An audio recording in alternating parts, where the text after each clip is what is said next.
Oh my goodness! A little update on the for the internet for the YouTube. I'm tired. I'm definitely a little tired. I just finished my first week, you know, live streaming from Vegas, and I've gained.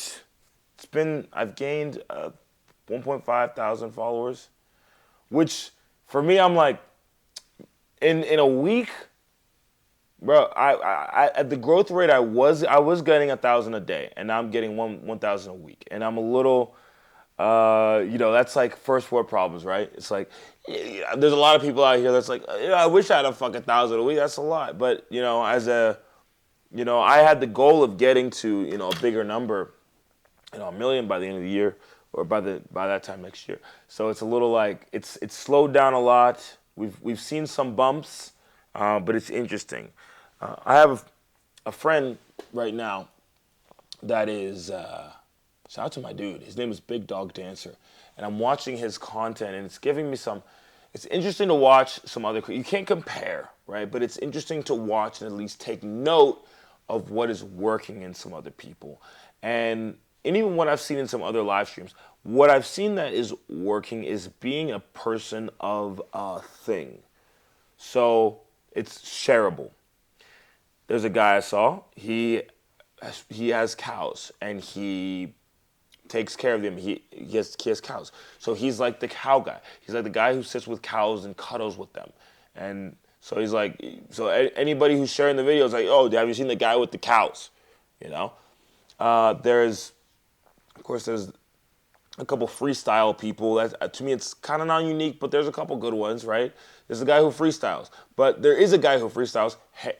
Harry Mack, he's the GOAT on TikTok, on YouTube. Now people are trying to do that same thing on TikTok, and a couple of them are seeing some success from it. So there's that.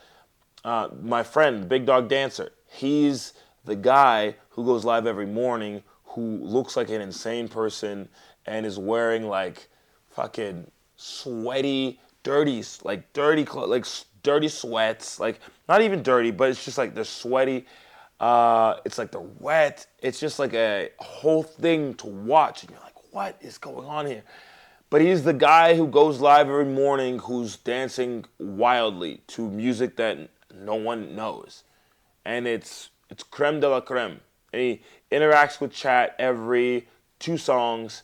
He goes in, says something, and comes back, and you're just watching. And it's kind of mesmerizing. It's a whole thing.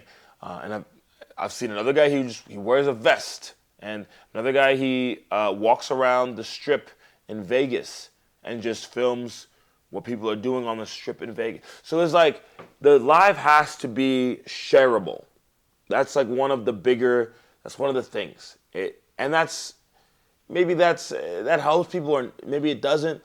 But the content, just like all the content, it has to be shareable. And that's, for me, what I'm inputting in my thought process, and in my creative process when I'm coming to think of new content, is like, does somebody want to send this to somebody else? What in this makes people want to send this to somebody else? Is this shareable? Do you need your friend to see this? And with my transition videos, I think people want to share it. It's like, this is a cool transition. This guy is a romper. It's a new romper, blah, blah, blah.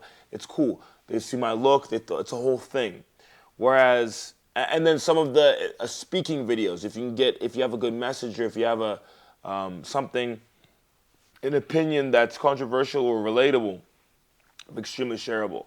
But some of the longer form stuff, if it's just a longer form transition video, isn't as shareable as a shorter form transition video, just on the general thing, and then use it. So it's shareable content, having a shareable live video, a shareable live feed, and that's how people get in.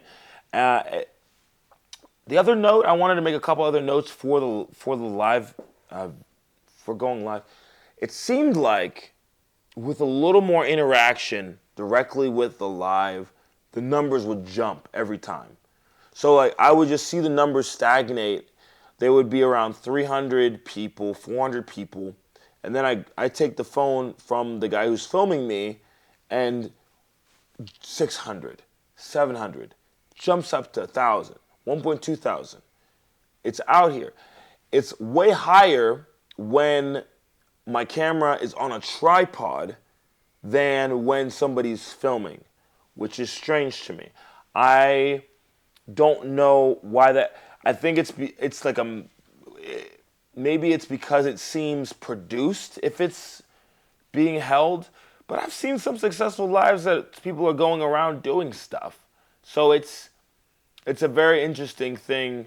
And of course, the numbers on the live aren't necessarily the most important thing. The most important thing is the entertainment value of it for the people that are in there. So for me, I want to get people in and then do something, and then some people will stay.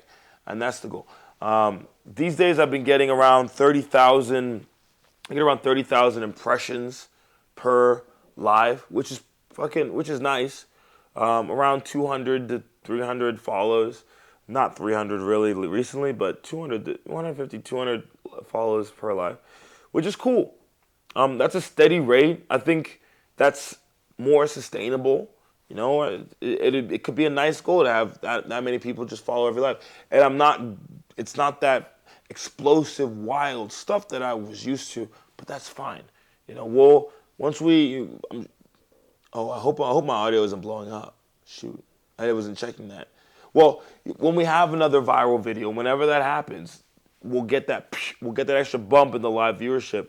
But and then TikTok will promote us other ways. I'm sure when we travel to different places and we play with this, we might get different.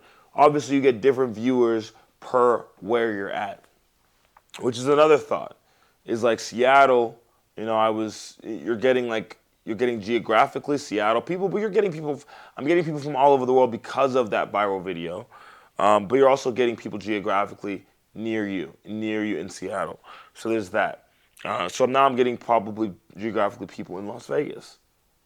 If I go to Denver, if I go to Denver later this week, I'm gonna be getting people geographically in Denver. So it's gonna be interesting to also travel and see how that affects the numbers, how that gets more people in and more or less people in.